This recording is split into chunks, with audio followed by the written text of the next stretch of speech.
आता टार्गेट जे केलंय रोहित पवारांनी, प्रफुल्ल पटेल, सुनील तटकरे, छगन भुजबळ, धनंजय मुंडे, सगळे ओबीसी आहेत. एक वंजारी आहेत, एक माळी आहेत, एक मारवाडी आहेत, एक गवळी आहेत, अशा समाजाचे आहेत ते. बाकी कुणावरती कुठं आरोप करताना दिसत नाहीत. हे आता चर्चा चालू झाल्या त्याच्या, आणि ह्याच्यावर विश्लेषण करणं फार महत्वाचं आहे. कारण असं राजकारण होत असेल तर ते कळालं पण पाहिजे ना सगळ्यांना. आता ते प्रफुल्ल पटेल आणि तटकरे हे पण आता आक्रमक झालेली दिसत. त्यामुळेच ही कुजबूज चालू झाली का काय?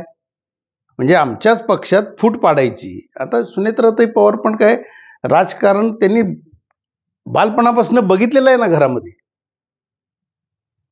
त्यांनाही मुत्सद्दीगिरी माहिती आहे, त्यांनाही कूटनीती माहिती आहे. अजितदादांच्याकडनं बरंच काही त्या पण शिकलेल्या आहेत. आणि साहजिकच त्यांच्याकडनं प्रश्न होणं साहजिक आहे ना.